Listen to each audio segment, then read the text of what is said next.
Welcome to Backstage with Becca with special guest Greer Grammer.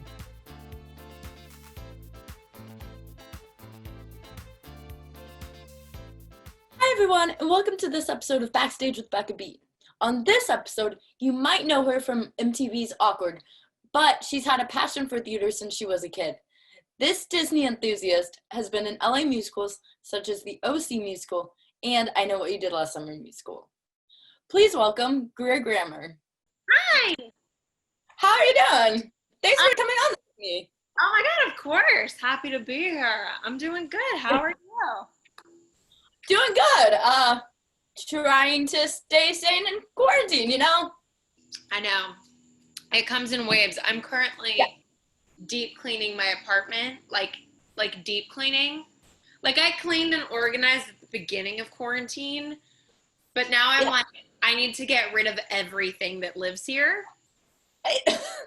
And it's an adventure. It's a venture that I'm doing. And I really did not understand how much was here. And there's a lot. And like doing a deep clean is weird for me because usually like when I clean the house, it's like, it's the thing I did when I was like, I've always done this. Like you push things into another place and then it looks clean. You don't actually like go through things and throw them away. You just put them all in a closet somewhere so that when your mom comes in, you're like, it's clean. Yeah, no. Exactly. Yeah, that's what I see you. Yeah, so I'm going through like papers and like things that I've had for years, and I'm like, oh my god, this is the bane of my existence. So you're like, should I really do this right now? Yeah, but you know, I guess in a way this is the best time to do it. You have time. I got all the time in the world. Yes. Yeah. I'm excited to talk theater and stuff and like your whole performing acting career with you. Yeah. So I'll get started because I have a lot of questions. Perfect. So have you always known that you wanted to perform, whether it's in front of a camera or on stage? Yes. Since I was a little kid, I think if you asked me like in preschool what I wanted to be when I grew up, I would say like an actress, or I think for a time I would say like a pink princess or something, which also rings true. I'd still like to be that. A Disneyland princess or something. Yeah. But yeah, always wanted to perform.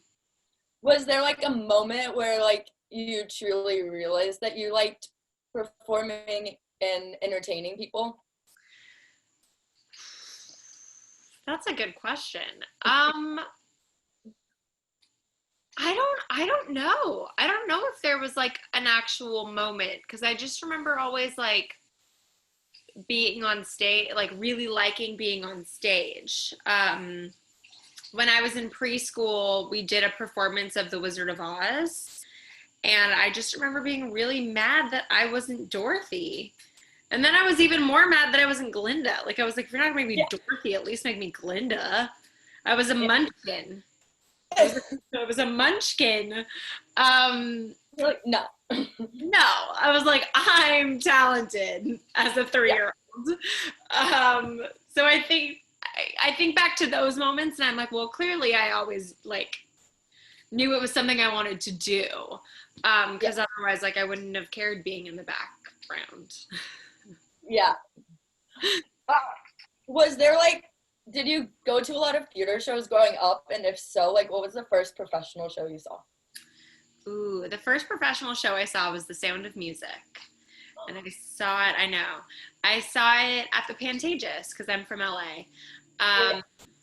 And my mom took me, and it was amazing. I mean, I loved the movie. I had always watched the movie. I used to sing I'm 16 going on 17, like as a little girl all the time, just around the house. So I loved doing that, and I think that was like the most appropriate show to see as like your first show. So that was my very first like professional show that I saw. And then like, I mean, my grandma used to take me to the ballet. Like I would see Cinderella and different shows at the Dorothy Chandler Pavilion, and it was always great. I loved it. And since you performed as a child, yeah, like on stage, what was your favorite show you did as a child, if you remember? Ooh. My favorite one was ooh, wow. Shoot. That's difficult. Because now others are coming. Um, It's a tie. It's a tie.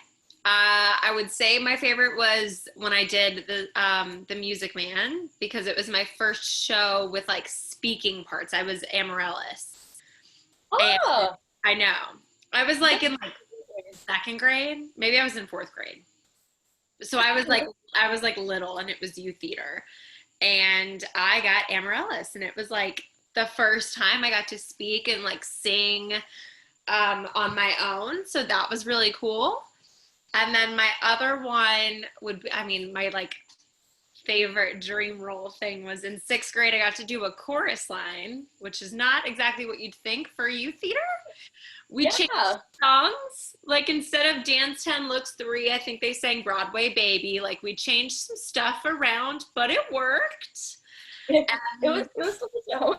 Yeah, yeah. And I got to play Cassie, which was my favorite dream role like ever when I was, because I had seen the youth company that I was working with had done it a few years prior, but like when I was with them, there were different groups. Like so the older girls did chorus line and the younger girls did Annie. Because who doesn't do Annie? I think I performed in Annie like 3 different times. And I watched this girl, Cassidy Gordon. She played Cassie, and she was all like the section that I came into chorus line and saw, and like she did Music in the Mirror, and I was like, I want to be that. And so then years later, when I was an older girl in the company, we got to do chorus line, and I was like, I have to be Cassie. And I was, and it was everything I ever dreamed of. You're like, I don't need to be any other role, but like probably do, but like I was like, Diane. At the time it was like my life is complete. Oh my God. Like it doesn't go anywhere up from there. What other role could I get? That's it. Well, I know one now, I think, but that I'll get into later. But so I saw that you went to a musical theater a high school that had a great musical theater program. I didn't know that. Really? So what was your experience like at that high school? Oh my God. It was a dream. So I went to Idlewild Arts Academy, and my freshman year I was actually a dance major. So I went and I studied dance. And then, I knew right away that I wanted to switch into musical theater. I kind of got into the dance program by mistake, even though it's like a world-renowned like dance program at Idlewild. They're very famous for it. But I thought there were like 3 separate auditions, and so I like for musical theater, I thought there was like dance, theater, and singing, and so I found the dance one, and so I did it, and then I was accepted into the dance program, and I was like, oh, okay. And it was amazing to be a dance major there. But so sophomore year, I switched into musical theater, which was incredible. The school is fantastic. It's a boarding arts high school in Idlewild, California, which is a mountain town about like 3 hours away. And it's like a college. So you do academics from like 8 to 1, all block scheduling. So each class is an hour and a half. So you have like, Monday, Wednesday classes, and then Tuesday, Thursday classes. And then on Friday, you have all the classes all day, but they're only like 40 minutes. So it's like a regular school. And then you have a break from 12 to 1 to 2. And then you'd go to lunch. And then from 2 p.m. on, you would do your arts classes. So and you'd have different schedules depending on your grade and what you were doing. Dance was fairly easy because it was like an hour and a half of ballet, an hour and a half of jazz or modern. And then you would go to dinner and then come back for rehearsal if you were in a show. Theater was a little bit different because it was just like, you do acting class, and then you would do voice, and then if you're musical theater, you had ballet once a week, and then you would have theater history and dialect classes and just like a bunch of different like theatery things, and you would go till about 7, and then once again you would go to dinner. And if you were in a show that was rehearsing, you would go to rehearsal from 8 to 10. Wow. Mm-hmm. That's and awesome. Also, like, what I loved also about it with college is that, like, you had to, so, like, if you weren't in a show as a performer, you still, even as an acting major, had to go to either scene study and do that, or not scene study, scenic design study. Well, I can't remember what it was called, but design, and or costume shop. So it was like so I've worked in the costume shop, and then I've worked, I mean, they wanted me as far away from the power saw as possible, but I have built a set, I have ran lights, I have done the cue board, I took stage management while I was there. So, like, wow. Yeah. So they do a really good job at honing in on your craft as an actor, but also teaching you every role that comes with being in the theater so that you respect it. Because I don't know if that was something I even thought of when I was younger. Like, I didn't think how hard being a costumer is. You have so many people you have to dress. Yeah.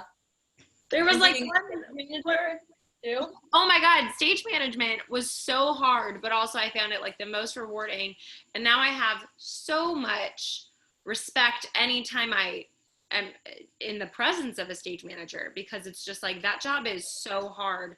The show literally cannot run without you.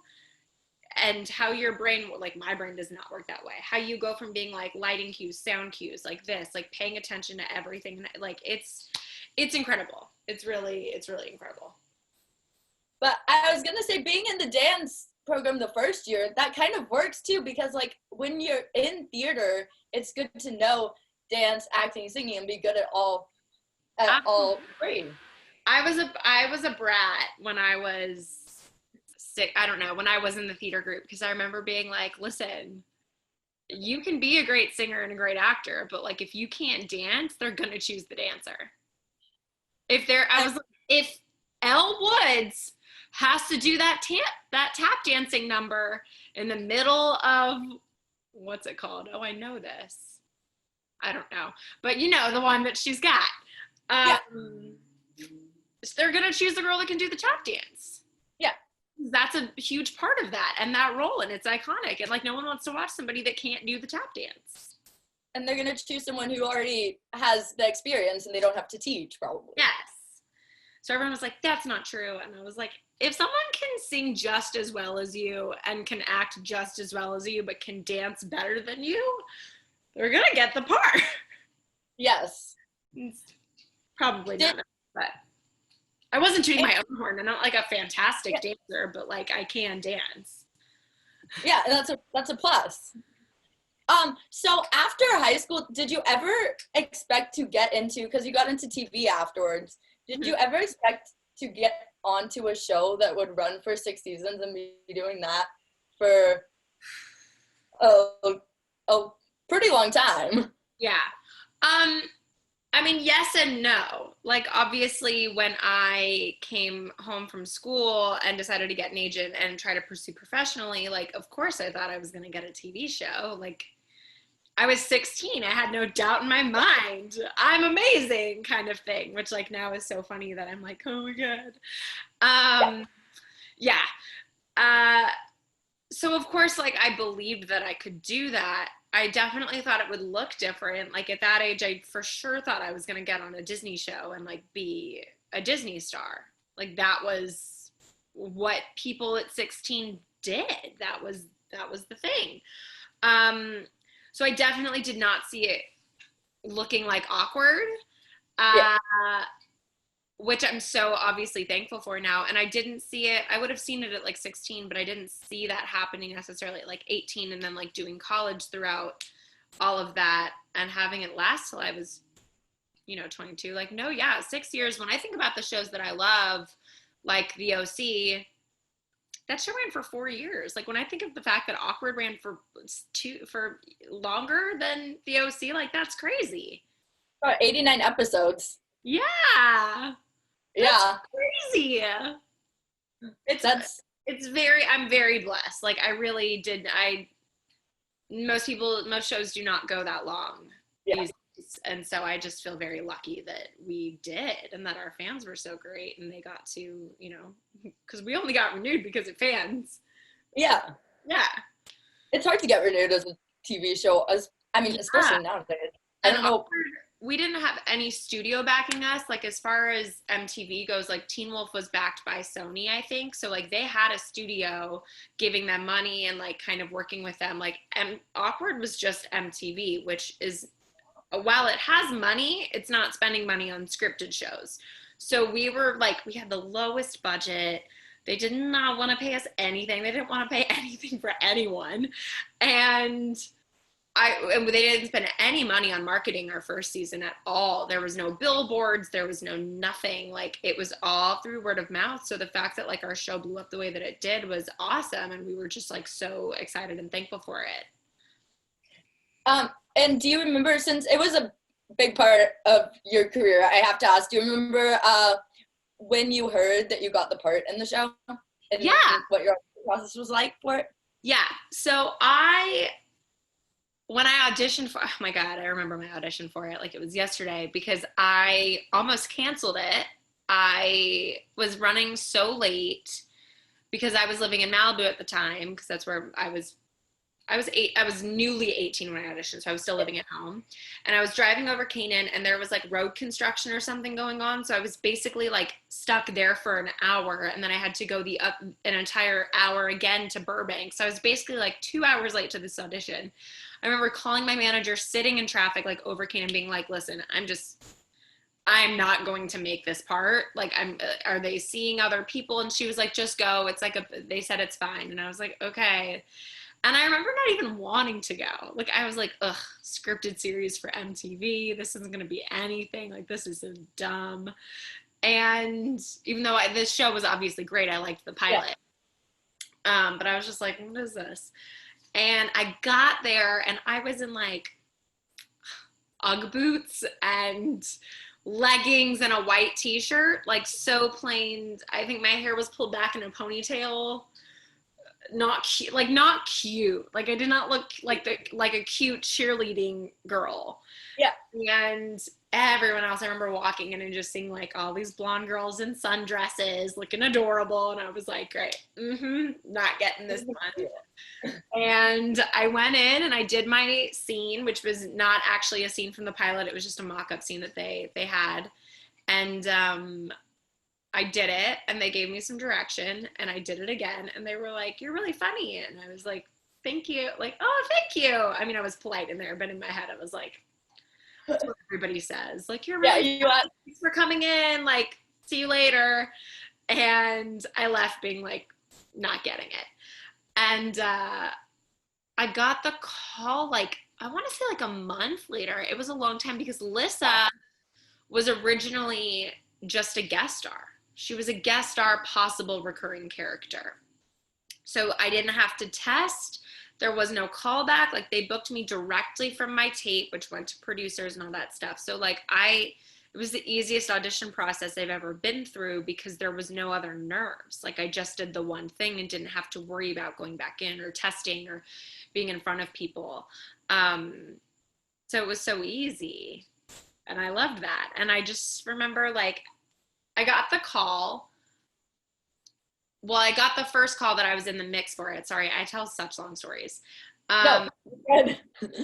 I got the first call that I was in the mix for it, standing outside of Hollywood Center Studios, about to go see a taping of Sunny with a Chance, because I was really good friends with everybody on that cast at the time, and I used to go to the tapings every week and just, like, chill backstage and, like, in the dressing rooms and whatever. But I did it every single Friday. I'd, like, go hang with Tiffany, and like, I don't know. It was, like, I'm here. Yeah, the security guards knew me, the crew knew me. Like, it's like, looking back on it, I'm like, I guess it's kind of weird, but it felt normal at the time. Like, this is how she spends her Friday nights. Cool. Literally. I mean, I was also 18. Like, how else are you supposed to, like, what are you doing? You can't go out. Yeah, so I was standing, and Delaney had called me, my manager at the time, and she was like, you're in the mix for that. It was called That Girl, for That Girl. And I was like, which one was that? And she was like, the one that you went in, and I was like, okay, because at that time I had like 4 auditions a week, and if I didn't hear back after 3 weeks, I just like out of my brain. And then I got the call a few days later that I officially got it. And I was excited because I already know Jillian Rose Reed, and she had posted on Facebook that she had also booked it, and she was like actually like a series regular on it, so her audition process was so much different than mine was. But I was excited to work with her, and I was just excited. It was like my first big-ish thing. Yes. Story short. That's amazing. I love it. I love hearing all the casting stories because like it's either a really short process or it's really long. Yeah. And it's like I feel like it gives me anxiety just to hear how like the waiting periods. It's awful. I mean, it really is awful. That's why like I loved that. Most of the things I've booked, to be honest, are roles that I did not coach for, and also booked straight off my first tape. Like Awkward was out. Like I've never booked anything I've tested for. I've never booked anything that I've been in for 3 times, like 4 times, like all that stuff. Everything has either been on like my first tape that was sent straight to producers, or like maybe a callback. But usually like everything that I've booked has just been from my first thing, which I love because I psych myself out really easily, and I get really nervous and I stumble. Like I was always that kid in class that like would study really hard for a test and then sit down and have the test in front of her, and like it's like it all goes blank. And that's kind of the same thing with auditions. Like I study, I prepare, and I get in the room and my nerves get the best of me, and I'm like and can't speak. Well, speaking of that, do you have any like audition tips you've learned for people who get nervous before auditions? I mean, no, give them to me. Yeah, I mean, the things that help calm me down is like at the end of the day, if I'm meant to get this role, I'm gonna get it. Yeah. Like that's just the universe, God, whatever. Like if I'm meant to have this, like this, I will get this part. That helps calm me down. It doesn't mean don't do any of the work and just go in there with nothing prepared. But that does help me, and that whoever is going to get the role was meant to get the role and was going to do great things with it. That helps to not do comparison or have any jealousy towards people that do get your parts, because that can fester at you. And just, I mean, as far as like being in the room, like take deep breaths outside. I usually sometimes, like if it's an intense audition, we'll put headphones in, because like you never know with rooms. Sometimes people are like talking and catching up and you just like want to focus. I forget who I got this tip from, but like make playlists that you think your character would listen to. Ooh. That's a really fun one. Yeah. Helps you like get in the mood. So like if I'm playing somebody angsty, I'm not going to listen to like what I would listen to, or like somebody that's really like indie, like they're not listening to pop country, which is what I would listen to. So yeah, I think those are the big ones. And then just to, yeah, try to relax as best you can. But the nerves are there. Yeah, for sure. So tying theater back in, you also, I didn't know this either, you also did college and you were filming at the same time. Mm-hmm. And you were in USC's theater program. Mm-hmm. So how was that, and how was balancing both? It was great. I mean, I'm like, it was great, but that's because I can't imagine that time in my life being any different. Yeah. I loved college. I lived for college. I can't believe it's been 6 years since I've graduated.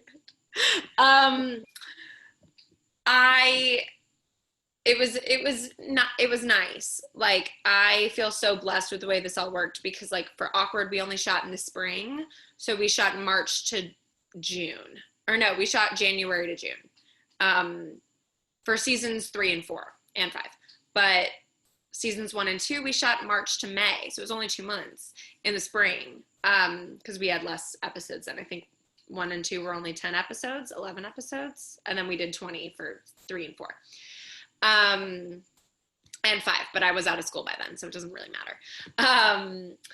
But I got to be like a full-time student in the fall, do football games, do all my classes, go to all of them, and then I would do part-time in the spring, just so that it wasn't that many classes. So I was probably like taking like 2 classes a semester, 2 or 3, depending on the credits or like how hard they were. But yeah, so I did part-time in spring, full-time in fall, and then I would take some summer courses just so simply I could graduate on time with my friends. So that all worked out really well for me in regards to that. But definitely like spring was hard. I had to, you're not like technically allowed to reschedule finals, and I had to reschedule finals. Because, I was gonna say. Yeah, because they don't allow you to do that, but my teachers were all really kind about it, because filming would not budge for anything, especially like seasons 1 and 2, because I was recurring. Like they're not changing their whole schedule on a recurring character. No. So once I learned that, like season 1 was definitely hard. Like I remember one day being like, I'm not signing this paperwork that says I have to come to work because I have a final. Like, I don't know what you want me to do. And then starting with like 2 and 3, I definitely remember going to our line producer in the beginning, because they give you those dates for the final in January, like on your first day of class on the syllabus. And I said, like, these are the dates. I went to the line producer and the first AD, and I was like, these are the dates I cannot work. I get that they are 5 months away, but like, I need you to not, when you are scheduling these, I get that some things are location dependent, but like, these are the days I cannot be there and the times. I would do papers in my trailer. I would make sure that I got all the notes from people that were in the class on days I couldn't be at school. It was a lot. But very thankful. Can't imagine not doing it any other way. I can imagine not being in college while filming that show. What would I have done? Got an apartment? Like, that feels weird. And it probably taught you a lot about like communication, whether you were good at it or not before. Like you had to communicate with classmates and with people on set, with teachers. And time management. I mean, like I had to be on my game with that, and making sure that I had like everything really planned out about when I was working and like not getting distracted. Lord, I wish I still did that. Yeah. I was so much better at it when I was like under the pressure of like, I have to get it done. And now I'm like, well, time management now I forgot. What? Time management now I forgot how to do it.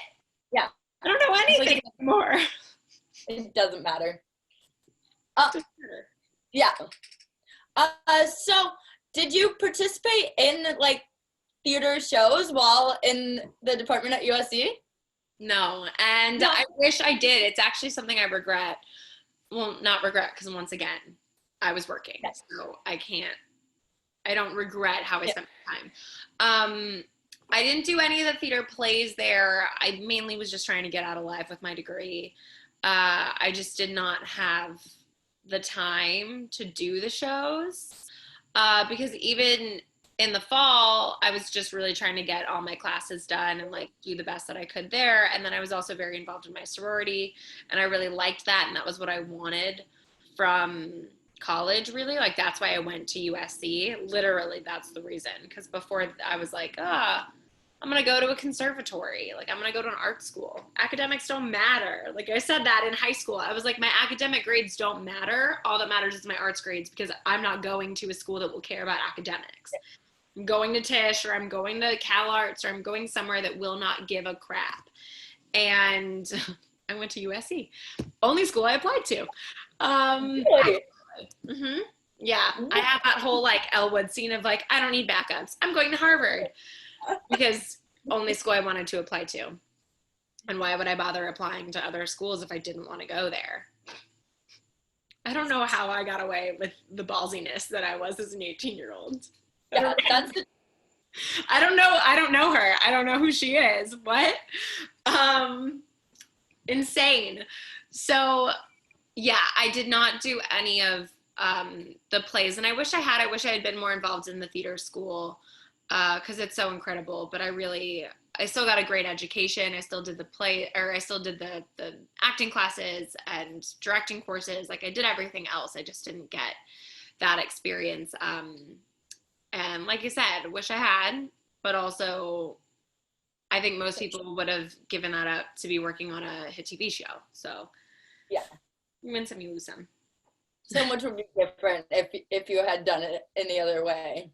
Yeah, like if I had like given up the show because I wanted to be in theater, I think I would have regretted that more. Yeah. So then in 2015, the first time I saw you on stage, you did the OC musical. Yes. How did you get involved in that? Who called you and said, like, would you want to be in this? Or did you go in? So I have known Jordan for years, even before he had done Cruel Intentions. Like I remember when he was trying to, do the little like or not the Kickstarter movies that he would do. And first off, I just have to say I have always admired Jordan's like drive. Like he's just so driven at anything. Like he's got an idea, he's gonna do it, and like that's something that I don't have. So I admire it so much in other people. And then he had done Cruel, and we all saw how that blew up, and it was like, oh my God, this is amazing. And I'd seen the show, and we had kept in touch. And it was it was summer 2015. I think we were somewhere for someone's birthday. And he was talking about an OC musical, which we had discussed it prior, like I think a year prior or something. And I was like, do it, because that is my favorite show of all time. I am obsessed with it. And he was finally talking to me about it, just lightly and whatever. And we were talking about different songs that would be in there, and different music moments, and like how it could work and whatever. So then the next day, Jordan had texted me being like, LOL, look what you made me do, or something, before Taylor Swift had written a song about it. I know. I can't say it without like, what? Without the Taylor Swift reference. I know. Point out. Yeah. And so he texted me that, and it was like a page of something with strange and beautiful lyrics. And it was like Ryan and Marissa. And I was like, oh my God. So then a few weeks later, he had reached out, and he was like, can you record yourself singing Champagne Supernova? And I was like, yes. So I sang that, and he was like, oh my God, I didn't realize like you could sing. Like, I know you said you sing, but like I didn't realize that you could actually sing. And I was like, yeah, duh. And so then he asked if I would be Summer, and originally I was like, but I'm a Marissa. Like, I'm Marissa. And he was like, right, but Molly is Marissa. And I was like, that's fair, okay. So he was like, would you want to be Summer? And I was like, yeah, I mean, I'll be anything. I'll be any part. So that's how I got involved. He asked me to do that. I was very concerned about my hair color, and was like, but I'm blonde. And he was like, it's fine, it's a reading. Because originally the OC musical was supposed to be like a stage reading at the Federal, upstairs, which seats like 100 people. I don't know. And the minute it was announced, like it blew up. Like it blew up. So then Jordan was like, we can't do it at the Federal. Like we have to get a bigger place. And that's where we found the Montalban. And those tickets sold out in like 5 minutes. It's unbelievable. Like, oh my God. But luckily I had booked a movie that shot from July to August like 3rd or something, and I had to be brunette for it. And so I was like, well, I'll just keep my hair brown until August 30th. Like I'll keep it for another month, and that way like I get to be Summer with brown hair. I was like, because I as a fan would be pissed if I came and Summer was blonde. I'd be angry. But the important thing is hair color is like, important. It doesn't matter. And I was like, it does. It does. Oh my gosh. I know. So that's how I got involved with that. And I mean, like, what a dream. Like Rachel Bilson was there. I mean, Josh Schwartz, like, and also it was huge. I know. I felt bad about all the mic issues. Like, that day was such a disaster because we had so much sound stuff and tech stuff with the theater, and they didn't let us in until the day of, and like it could have been solved if we had had more days, but we didn't. So I feel bad because I know that like I saw some nasty tweets about it, and I understand, like, you paid money, you wanted to come see a show and you couldn't hear half the thing, so like I am like, that sucks. But at the end of the day, like, it was still so much fun. And that day, sorry, I go on the longest tangent. No, that day was the VMAs. And so because I was on Awkward, because the show was on MTV, we always went to the VMAs and the movie awards. Like, that was the best part of for MTV, was that you got to go to those award shows. And I didn't get to go. When I realized that it was the same day, I was like, oh, dang it. But I didn't get to go to the actual VMA show, but I did sound check early in the morning. I had my whole glam team come to the Montalban, stay in a dressing room, do my hair, do my makeup. I changed. I went literally from the Montalban, my car picked me up there, to downtown LA, did the carpet, did my interviews, did my stuff. And then literally someone from like MTV or from the PR department was like, okay, so they're about to close the carpet because Walk the Moon, whatever, the Shut Up and Dance people that sing. I don't know that band name. Something with I feel like it's definitely something with Moon, but I forgot what it is. So they were about to start singing, so like they had to like lock everyone into the carpet to like record and whatever. And so they were like, so you have to go, like, if you're not staying for the show, because this tunnels into the stadium, into Nokia Center, wherever we were, Staples.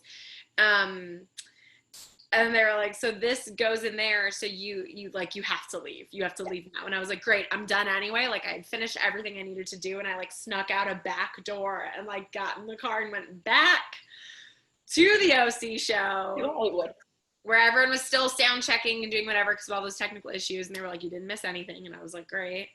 Changed there and got ready and did a show. It was like a crazy day. Wow. Yeah. Just like traveling back and forth. And I mean, LA traffic, for people who don't know, it's bad. I'm pretty sure I almost like thought I was going to miss the carpet because the traffic was so bad getting there. And I was like, this is going to throw my whole thing off. Was it downtown? Yeah. Yeah. Yeah. And it's like far from like Hollywood, but like is still far from Hollywood. Yeah. In traffic. So then in between like 2015 and 2018, did you do theater, or did you take a pause and just do TV film? Yeah. So in between 2015 and 2018, I worked a little bit. Like, I did 8 episodes over on The Middle. I shot that in 2016. I did a few movies, mainly. I was also, I mean, like, casually, I was in a very like controlling relationship during that time, so I really didn't do much outside of spend time with my boyfriend. Because, and like, you know, who would have made fun of me for doing theater, or like thought it was beneath me, or like something weird. I know. Even if he didn't think that, that's what he would have told me, because like it was all just like control and mental abuse and all this weird stuff. So anyway, I know, super light topic, but very open about it. Yeah. Oh. I know. So I eventually like got out of that, and I had gone to London to see my dad do Big Fish over there, and the musical, and it was in a very small theater that felt very like true like theater to me. Like, wasn't like Broadway with all the showy stuff. It was like one set that they were able to change out and do things with. It was just really cool, and I became friends with all those people. And I just remember being like, all the younger cast, because you know Big Fish has like the older cast and then like the young kids, and I was like, I have no friends here, be my friend. And they would all go out with me, whatever. And we I just remember being like, oh, I miss this. Like, I miss theater. I miss being in a cast. I miss going to the theater every day and like doing this show and going out after. Like, I miss theater. I haven't done it in forever. because it had been, I mean, and the OC musical, when we did it, wasn't really even like theater, but because it was one night and we did a staged reading. And I just missed like being in high school and doing the musicals and being in the shows, because I really hadn't performed in a theater setting in such a long time. So I went and I did 2 programs at RADA that summer of 2018 in England. I did their musical theater program, which is a week, and then I did the contemporary drama program, which is 2 weeks. So altogether, I did 3 weeks, but I stayed there for 6 weeks because it's London. Yeah. Why would I not? So much to do in London. I know. So literally on one of my last nights in London, Jordan texted me and said, "Hey, we're going to do I Know What You Did Last Summer. Do you want to do it like in September, October, whatever?" And I was like, "Yeah, of course. Like, I'm in London. I've been studying theater. Yes." And so I said yes, and I got home and I was like, "When are we starting?" And he was like, "Okay, rehearsals aren't starting for another month. Like, it's August, calm down." And I was like, "I know, but I want to go. Like, I'm so excited." So yeah, 2018 is when I like did my reintroduction, and I loved it. I loved that show. I loved it. Yeah. It was amazing. And before I ask a question about that, when you were in London, did you go to West End shows? Yes, I did. So I didn't see too many when I was out there that summer. Did I? Oh, yes, I did. I saw Kinky Boots because one of my friends, Sarah, had a friend in it playing Lauren, Nat McQueen. And I saw Tartuffe, which was like, you know, it's a very like straight play. But there was a Sebastian who I had done a movie with was in it, so I went and saw him there. Basically, I saw shows that all my friends were in. And then I went and saw Heathers because they were doing the West End production of that, but it was before it had done the full transfer to West End. So it was still at the other Palace, which is like West End, but slightly off West End. And that was cool because Carrie Hope Fletcher was in it, and she's like a big deal on the YouTube. Yeah. I was like, I don't know. And Dominic, who was in, ended up doing the Fringe Cruel, was also in that. And then my friend Jamie Muscato, who was in Big Fish with my dad, was in Heathers. He played JD. So I went and saw, he was who got me tickets because it had been sold out like forever. And he was like, "I'm going to get you tickets for Heathers." And I was like, yes! And I loved it. It was so good. I didn't like fully know the Heathers thing. Yeah. It's huge. People love that show. It's like one of the, it's like, I mean, I guess Mean Girls is like the Heathers of right now. Yeah. Right now. Yeah. And it's like a cult following. People love it. They threw scrunchies on stage. Like I went with Megan Martin, who was on like even Camp Rock and all those shows. She lives in London now, and I was crashing with her for a little bit, and so she came with me, and she was like, "I feel like I'm at a rock concert. Like they're throwing things on stage. Like this is allowed." She was like, "What is happening?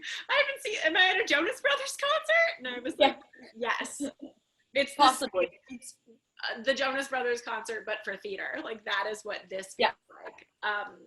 But it was fantastic, and everybody was so talented in it, and it was so fun. It was so fun. I love that show now, like obsessed with it. And I love that even when you like go across to London, like the theater world is still so small. Oh, I know. It's insane. Like everyone. And I'm like, wow, the connection is still there. Yeah. I love it. That's amazing. And speaking of I Know What You Did Last Summer musical, that show when it opened in fall 2018 obviously was very well received. Mm-hmm. What do you think made it so well received by LA theater lovers? That's a good question. I think it was I mean, up until that point, I don't know if anyone had really done like the horror stuff as far as turning it into a musical. Like it hadn't been done yet at the Rockwell. And I'm not too familiar with what the other shows have been, but as far as I know, it's always been comedies, but like with comedies. So I think it was fun that like we were doing this horror movie that everyone loves, like everybody from that generation, because I'm not even from, like when we did I Know, I had never seen the movie. So I saw it halfway through us working, but I never watched it. So it was a little bit older for me. Or I had missed it by a little bit, but people that love it, like love it. And it had all those cool, like alternative 90s songs. And I think it was this like strike of lightning. And I know that everyone says that, but like it really does feel that way. We were talking because we're all still in our group chat. And Scott, yeah, and Scott today messaged and was like, just wanted to say, like, I think it's really cool that this group chat is still going 2 years later. Like, it means a lot. What did he say? It was actually very sweet. And we were all like, I know. The OGs. Let's see. I was saying to Brian, it was kind of like a Cruel Intentions musical cast. Like, yeah.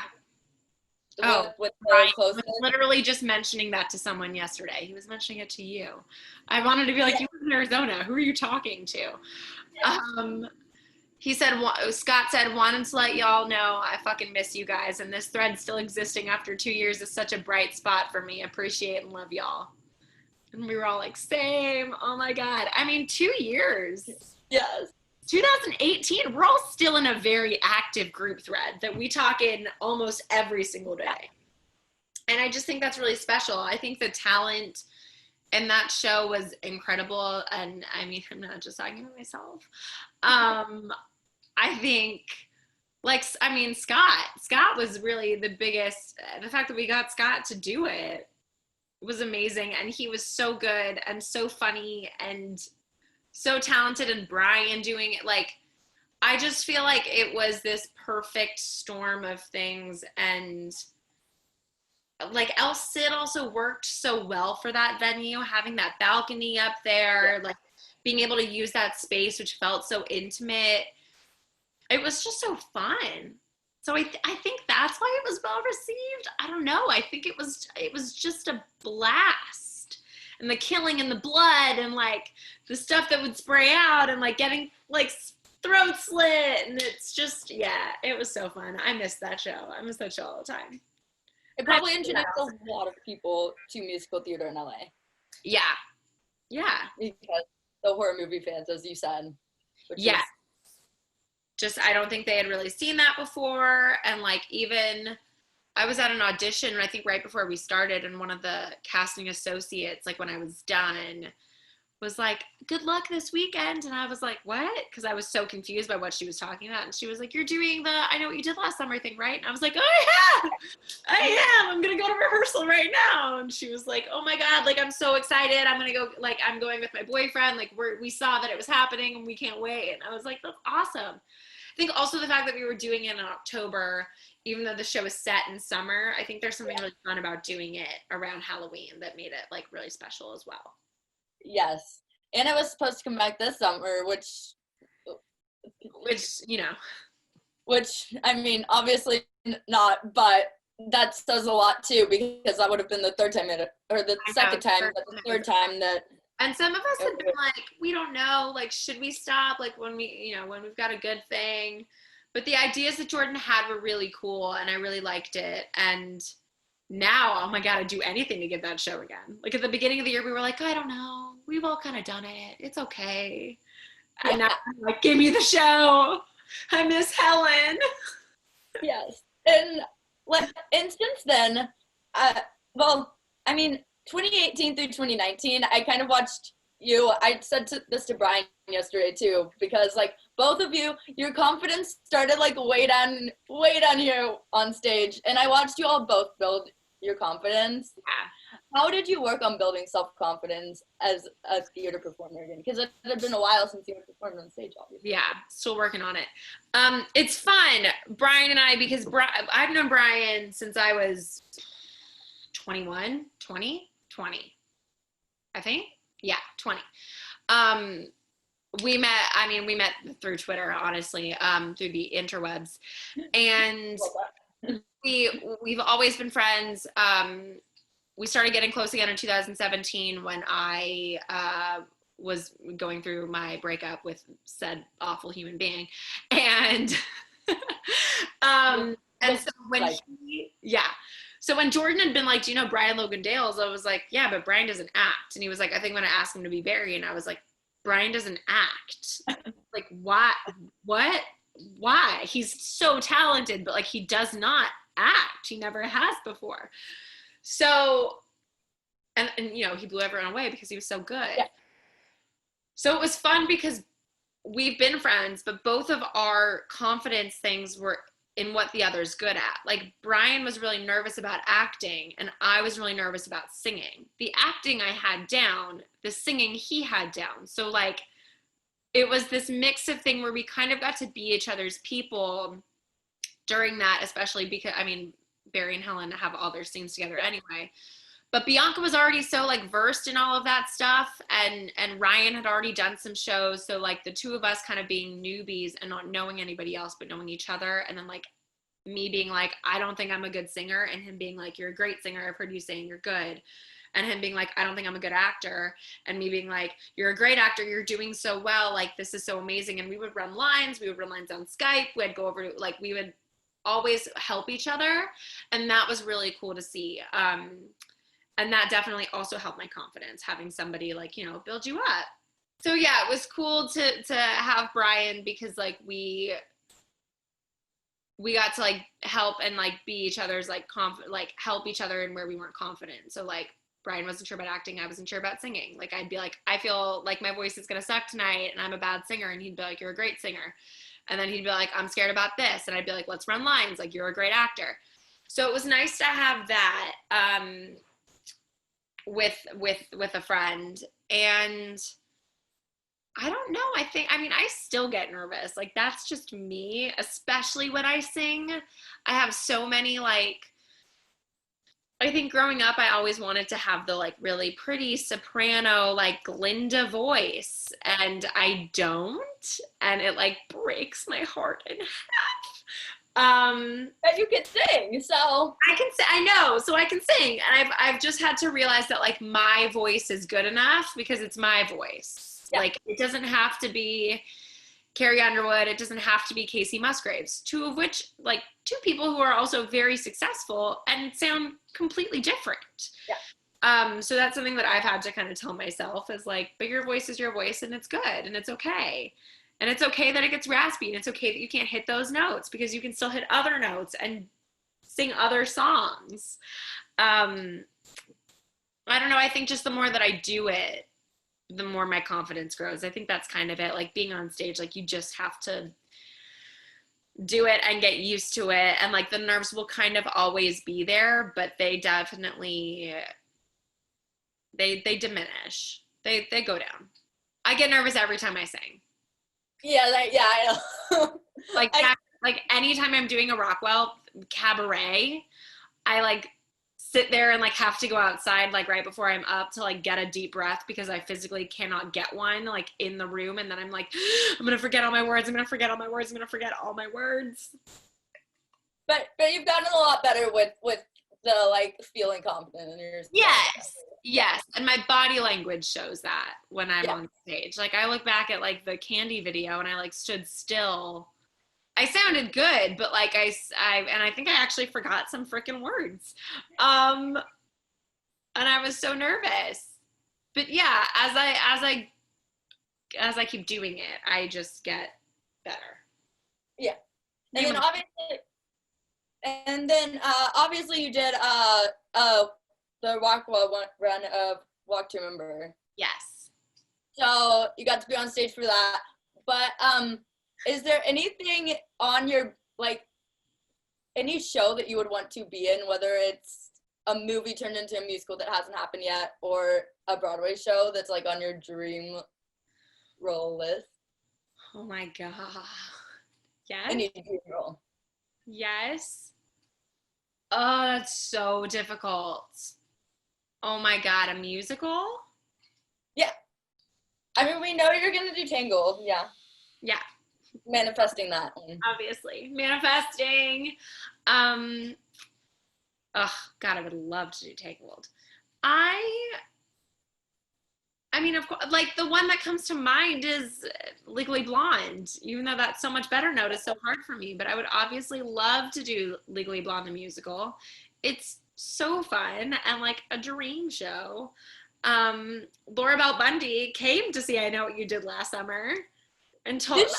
yes, because she worked with Scott on Heart of Dixie. Oh. And she sat front row center.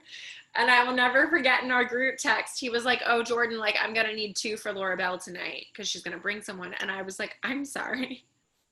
Like, what? Laura Bell Bundy? And he was like, yeah. And everyone else was like, who is that? And I was like, who is that? Just the original Elle Woods. Excuse me? And I talked to her afterwards and she was like, I had wondered, like, I kept watching you and I was like, I wonder if you had ever done it because I know that there's so many productions of it. And I was like, no, never done it. She was like, you'd be such a good Elle. And I was like, yes. This is the best day of my life. Yeah. So that's, I don't know. I guess a chorus line would be fun to do. Oh, yeah. I come full circle. Yes, that'd be amazing. I love Cassie. I love that part. I love that dance. I love everything about that entire show. I think it's perfect. There's so many, and now I can't think about it because my brain is going crazy. Based on that question, kind of, because I'm interested, if you like got something on Broadway, would that be something that you'd want to do? And that's like in your... Absolutely. Yeah. I had sent in a few tapes for Kinky Boots when they were looking to replace Lauren, one of the many years, and I loved that song. History of Wrong Guys is actually in my rep now, like when I go in and sing shows when I audition. What else? Oh, I put in tapes for Mean Girls, actually. I did that as well. I'd send in tapes. But those songs are all, that's the thing, the vocal range is like so crazy on those girls. And God bless them for being able to do it, but it's very hard for me. Yeah. I would also love to do Waitress, any of those parts. Oh. I love that show. Do that. I love that. Yeah. I love that. Okay, now, yeah, Jenna and Waitress now. Yeah. Yeah. Cool. Also manifesting that one. But Tangled for sure.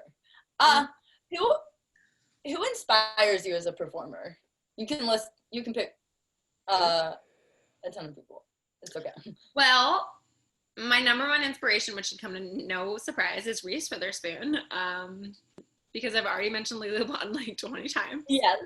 I think she is incredible. I think the way that she's using her business and finally like getting into producing and creating and doing her clothing line and like everything, I just think she's like such a badass on top of being extremely talented. And like all of her roles are my dream roles. Oh, if they could turn Sweet Home Alabama into a musical, I'd want to do that. Cause that's also at Jordan. Yeah, so at Jordan, one of my favorites. With country music, yes, please, thank you. Yes. Like music. Yeah, that's the dream. Yeah. So I love her. She's incredible. Performers, I mean, I love Laura Bell. I love Sutton Foster. I love like all those like classic Broadway peeps because they're just so good. Idina Menzel. Yeah. Like, Kristen Chenoweth has always been the dream. I've met her a few times and every time I'm starstruck. Every single time. The first time I met her, I was at the Four Christmases premiere. I was 16. Maybe I was 17. I don't know. With Josh Hutcherson, he was there. Like, we were all in a group hanging out, like, as young actor kids do. Yeah. And I saw her and I was like, oh my God, that's Kristen Chenoweth. And Josh was like, oh, I've done a movie with her. Like, let's go say hi. And I was like, what? I can't go say hi. I can't go say hi. I can't do that. I don't want to be a fan. Like, I don't want to be like that girl at the party that goes up and like is like, hi, I love you. Like, I just, you know.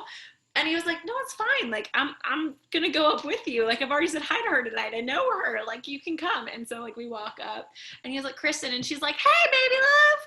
And he's like, this is my friend Greer. She's a really huge fan. And I was like, hi, how are you? And she's like, oh my God, hello. And like gave me a hug and was like so lovely. And I told her that I was going to go do a beauty pageant that weekend. And she was like, you're going to win because look at you. And I was like, I love you. You're everything. Inspiration. I know. She's everything. And then I got to go backstage at Promises in 2010. My dad was nice enough to set that up for me because I was out there visiting him. He was doing Lacage. So I got to go see Promises and then go backstage and said hi to her. And she was so lovely. So she's the dream, you know, she's the best. Yeah. So I look up to her so much. She inspires me. I mean, obviously. And did you remember your name the second time you saw her? Because you didn't have anyone introducing yourself the second time, did you? Yeah. I was like, that was going to be my question for the first time you met her. Did you remember your name? But then you were like, oh, and then Josh introduced me. So Josh introduced me. Yes, I remembered my name. And she also, I think, had it on a list because, like, when people are going backstage in dressing rooms, I feel like they had all these people out, like we were waiting in a line outside specifically of her dressing room. And like the bodyguard or whoever was there was like, okay, like you two can come in first. And so like we came in. And so I think she knew, like, I think because our names were on a list and he probably went in and was like, okay, like Greer Grammer is Kelsey's daughter. This is who is coming. So I'm sure she knew. I didn't ask if she remembered meeting me years prior because that felt stupid. Because of course she didn't. But it's okay. Hey, maybe she did, and she just yeah, maybe she didn't perform. You know, who knows? Your imitation of her was also really good. Thank you.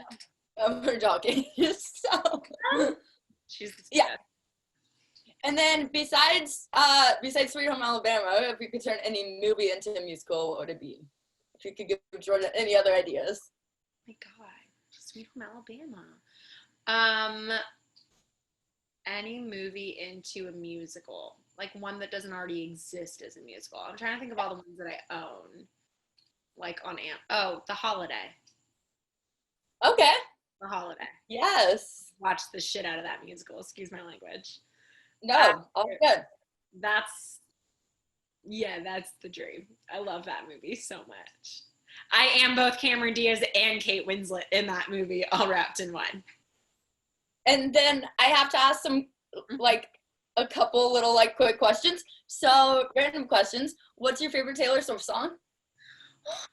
It's not so difficult. There's so many. I'm not sure. Okay, quick questions.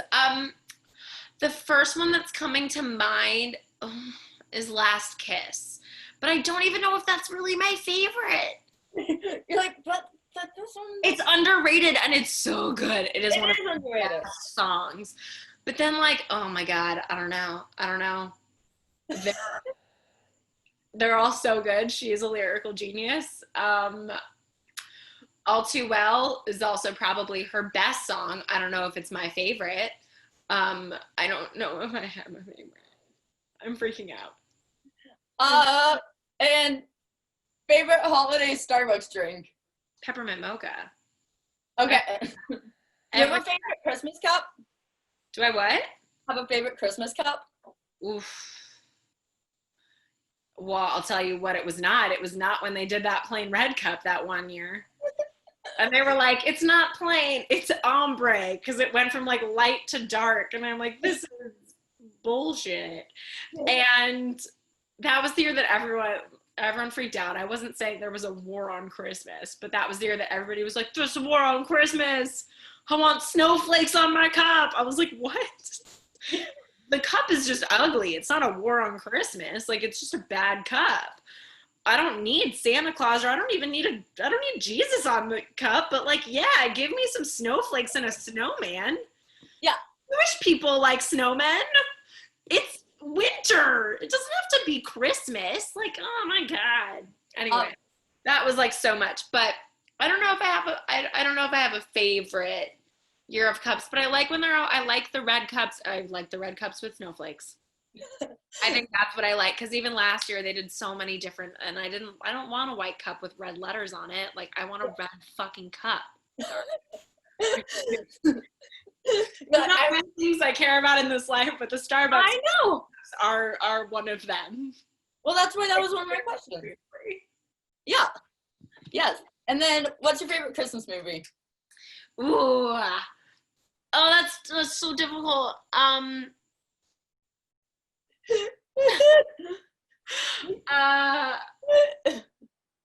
There's so many. I mean, I really love A Charlie Brown Christmas because it's the classic, and I've been watching it since I was a little girl, so I watch that every year. But as far as like my favorite, because that's like nostalgia favorite. Like, I love it because it's just like nostalgic and what I grew up with.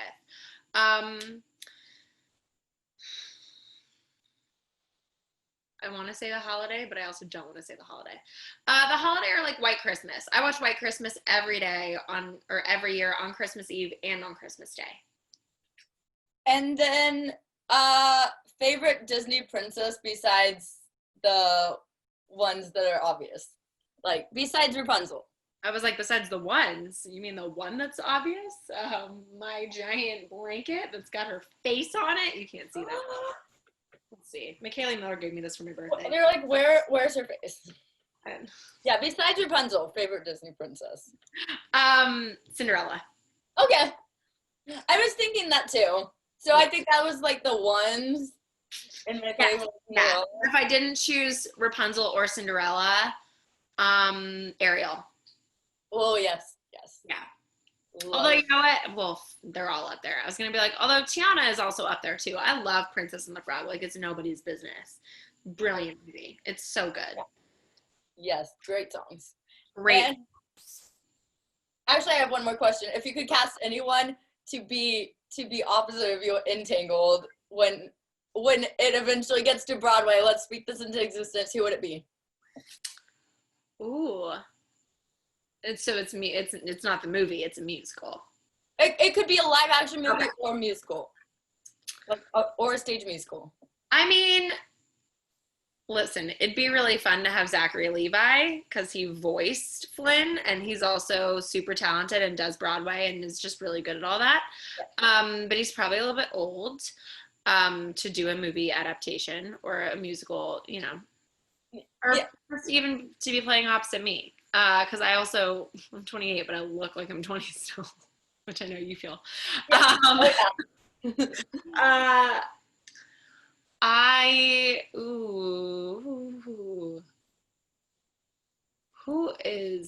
don't even know. Why can't I think of people? I'm like, who is attractive? I want attractive people. You know Derek Quinna? No, who's that? Oh, look him up. I have to look him up. Look him up afterwards. Great. Okay, sure. Go with the character. He looks like the character? He looks like Flynn Rider. Oh my God. Yeah. That's the dream. Yeah, I don't know. The person that's coming to my mind would be my friend Pearson, and that's only because I think he's a very attractive human, Pearson Fode, and he's also very talented. And I think he kind of... Okay. Yeah. Okay, yeah. Because he's a friend. Yeah. We need that musical, that to be turned into live action or stage musical ASAP. Yeah. Yeah. Like, not something that's just a Disney, like, that's fine, but a full stage production. Full stage production. Listen, it's underrated. Yes, and it has beautiful songs, and they can write more beautiful songs. People are all about Frozen, and I'm like, you guys are sleeping on Tangled. It was so good. But yeah. And when the live theater can return, this is a deep one, what do you think it'll be like?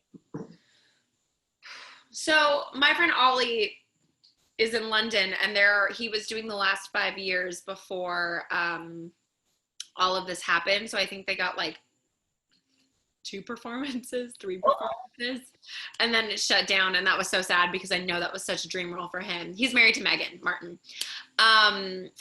And he just posted something today that they're coming back. I mean, obviously London is significantly different than the US. And so I was looking up the playhouse or the theater that it's at just to see what their protocols are. And they have people in like bubble, like it's like the seats, but then they're putting up plastic barricades like in between seats. And then like parties will be sat together. Yeah. Quarantine together, but they recommend not coming with anyone that's not in your household. And I think that the theater will be at 50% capacity is what they said.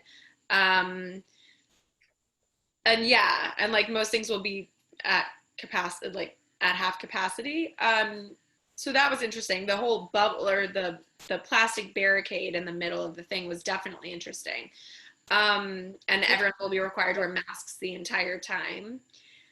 So that was kind of definitely like a insight to what it could be, but also I'm pretty sure this is a smaller theater, so that makes sense. I don't know if you can do that in a Broadway theater. I don't know what Broadway looks like coming back. Smaller theater I think could happen because you're not going to lose as much by filling your theater at half capacity. Because so much is about money, even though like it shouldn't be, but like if you can't fill your seats and you can't you can't pay the theater, then you can't pay the stuff and you can't pay the people. So it's like a give and take. Yeah. So I don't know how big theater works, but I think that small theater will eventually pop up again, and it'll be people in masks and staying to themselves and definitely far apart. And there will be no drinking people's drinks at the Rockwell, which is going to change everything. Oh my God. We're gonna have to. I think Natalie like requested drinks like just be handed to her during Never Been Kissed. Yeah, that makes sense. Yeah, because they did like a few performances before everything went like crazy, but like people were talking so nuts. Yes, and then speaking of LA theater and like places like Rockwell, what do you think makes LA theater so special as opposed to like Broadway style? I think it's so intimate. Like most theaters in LA, like we really only have a few big ones, and that's like Pantages and Amundsen, which do all the big tours. But like any other theater in LA is very small, very intimate. And I think that's what's so special about it. Like you really get to see it, you really get to feel it. I think shows like the Rockwell are so fun, and people are drawn to it because of the musical aspect and because it's just like a blast and you get food and it's just like something so new and cool. And I think it's such a small community that like you're going to go see other like multiple people that you've been working with. And I just think that you really get to see like how artists shine, and you get to see people that you might see on TV or that are famous for doing TV roles in completely different roles than they've never done before. Not necessarily me, because Helen is very similar to Lissa in some regards, but I just mean like in general, like, you know, you can see Scott Porter do a funny musical and then also go crush the last 5 years. Like, yes, you know, there's a million like very talented people here who have worked, who you would know, who have notoriety, that you get to see in person in intimate settings, playing different characters and seeing what their talent truly is. And I think that's really cool about the theater here. Yes, I love going to shows and like hearing people around me talk about, I didn't know this person could sing. I'm yeah. Like, yeah. Same with like Janelle as far as last 5 years. Yeah. It's like, I didn't really know Janelle could sing, and she was fantastic. And I didn't watch Pretty Little Liars, but I'm assuming that Kathy is a much different role than the one that she played on there. Oh, yeah. Oh my God. So it's fun to see, you know, people like, that's really fun. That's really cool. Where else can you go see Janelle Parrish perform these shows? Yeah, It's awesome. exactly. It's amazing. Yeah. LA theater is just something else. I go to Broadway and I'm like, okay, Broadway is nice, but like I miss LA theater. I know. The It's whole different. It's just really special. It is. And then lastly, have you been doing anything in quarantine? Like working on anything in quarantine that you can promote or can talk about? No. No. Because I haven't been working on anything. I mean, I've been working on my house. I have intended to learn the piano. I have not got a piano yet, but it's been on my to-do list since March. I would like to do that. Oh, that's not true. I've started dabbling in country music a little bit. I'm recording some stuff. So that's been really fun with like friends that have recording things. Like we've just been doing different stuff. So I don't know what'll come of that. I don't know like if I don't even know if it's like to be promoted. I don't know what's going to come, but like it's something new, it's something cool, and I really love it and I really like it. Yeah. Being a country star is like secretly the dream. So that's great. And I mean, I've been writing. Like I have been working on a Hallmark Christmas movie that I would want to make. I mean, I don't know. I can't say Hallmark Christmas movie because it's not Hallmark, but I've been working on a Christmas movie or a Christmas treatment that I would like to make into a movie that I would like to go to Hallmark. So yeah, little things like that. I've just kind of been writing. I'm not a writer, but I've been writing. Oh, that's so awesome, though. I love that. Exploring different mediums. Yeah. Working on anything. Yeah. Oh, I did a movie. I did a movie in quarantine. Or during this. I shot an indie film called American Boogeyman, which is like a horror movie about Ted Bundy. I mean, I guess every Ted Bundy movie is a horror movie, but this is definitely more like you see like blood and guts and like definitely shot like a classic horror movie would be shot, but it's about Ted Bundy. So that was really fun. That had Holland Roden from Teen Wolf and Chad Michael Murray played Ted Bundy. Yeah. So we all shot that end of July. Yeah, end of July. My last day was August 1st. Very interesting to film during COVID. Yeah, I was gonna say. Yeah, the protocols were interesting, but like I felt so super safe. We got tested 3 times a week. Temperature checks every day, face shield, like all the stuff. So I felt extremely safe and very good about it. And it was really fun to work. And it was also like, you know, 13-year-old me was freaking out because like Chad Michael Murray. Yeah.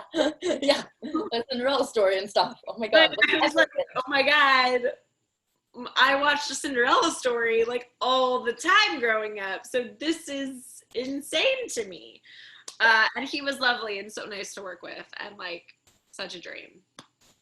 Yeah, I was gonna say how filming a movie during quarantine, especially like in July, it kind of makes you feel at least somewhat hopeful. Yes, it definitely does. It like gave me some semblance of hope. Things are coming back. Things are starting to film again. I know a couple other people that are working in shows that have gone back and like people that like booked pilots and are now finally getting to shoot them. So I think that's great. It's doable. It is doable. There's still definitely things to figure out. It was very easy because our set was so small and had so few people and because it was a tiny indie film and we all shot on one location.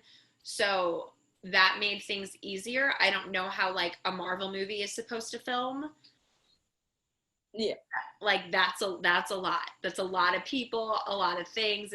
That's a whole other world that I've actually never been introduced to. So I don't know how that's supposed to work, but it is possible. It is coming back. There are things that are happening, and that is very nice to know. So that gives me hope. We wrapped, and I went through like 2 days of depression because I was like, oh, I miss working. I forgot how much I was going to miss working. I forgot, like, I don't even know the next time I'm going to work. And not in the normal way that actors never know when their next job is coming, but like, I don't know when the next thing is going to be able to shoot. It's a miracle that this one did, you know? So anyway, but things are coming back. Yeah. Do you know when that's gonna come out? I don't know. I think there was talk of January, but I feel like that's a really quick turnaround, so I don't fully know. But sometime next year. And I think Okay. I mean, I don't know. I feel like it'll go straight to video. I mean, straight to like VOD. Um, or like Netflix will buy it or something. I'm not really Yeah. sure how that all works. But it'll be sometime next year. I think they want to get it out pretty quick. Oh, awesome. Yeah. And then I'm like, now it's just all coming up. You're like wanting to go. I'm like, here's another thing. I shot a movie last year with Kristen Davis and Dermot Mulroney that I was also a producer on. Oh. Yes. We shot that in New Mexico last November, and I don't know when it's coming out officially, but it's been bought by a major distributor. I don't know if I'm who yet, but so all the deals are getting done, and it should be out sometime. I want to, well, if not later this year, definitely early next year as well. That's cool to be on the producing side of things too. Yeah, I don't know anything about it, but yes. Yeah, you're like, yeah, sure. Yeah. Annie did most of it. My partner, Annie, she wrote and directed this movie. And she came to me with an idea back in 2018 and was like, I want to write this. Do you want to do it? And I was like, yeah, of course. Yeah. So she basically wrote the part for me. And so then I came on board as a producer and, helped with raise money and find funding and things like that. And helped with story and all that stuff. But as far as like producing goes, I'm like, I don't know anything. I thought I did. I thought I knew a lot more, and it's hard. And I just remember at one point when shooting, like I was like, I can't deal with this. I have to learn my lines tomorrow. Like somebody else has to do that. So it was hard, but it was really cool to get into that. And luckily it was very easy because Annie came to me with a thing, and I was like, great, let's do it. Learning experience, adding one more thing to what you know. Yeah. And you already know a lot, so it's like, when you go in for something, I know this and this and this and this, and makes people impressed. And then to keep up with anything that you're doing, any of the country music you've been working on, hopefully soon, where can people follow you on social media? They can follow me on my Instagram, which is at Greer_Grammer with an E, not an A, because that's one thing that people always do. I'm there on Twitter as well, although I'm not as active, and I technically have a TikTok, but like I don't use it. I just like to scroll through it. But those are my platforms, mainly on Instagram. That's where you'll find me. Yeah. With the Starbucks rants and stuff, yes. Starbucks rants and all my fall ambiance videos and just going to Hobby Lobby constantly. Love them. Like, how would we know what season it is if we didn't have that? Like, listen, it's just, I know. I wouldn't know. I know. It's the little things in life, like Christmas videos. And even Betsy Stewart responded to my thing yesterday because I was like, I'm all big on ambiance videos, and she was like, dude, you posted one of these a few weeks ago and I've been watching them low-key and it like changes the way my day goes. And I was like, I know, it puts you in a better mood. She was like, I don't know why I need rain, but I need it. And I was like, absolutely. Watch I'll always do the fireplace with like rain sounds and fire crackling and thunder, and I'm like, this is amazing. And today and yesterday I've had the fall ones on, so it looks like fall leaves and you get all those pretty colors, and it's got like coffee pouring and wind and like leaves rustling, and they're just, because for instance cleaning, I get distracted by movies or TV shows, so like I literally can't have things on in the background because I will come and sit down and watch them. As much even Sweet Home Alabama, I will come down and watch Sweet Home Alabama, a movie I know a million times. So I've learned that I just need to have like some noise on, and it's great. So I just have those on all day long, and then I play like jazz, and that helps me get stuff done. I love that. That's good tip, because I'm the same way with double tasking when it comes to. I'm not good at it, but if I don't have anything to distract me, I can get things done. Yes. Well, anyways, thanks for coming on this and talking to me. Oh my God, thank you for having Of me. course. It's fun.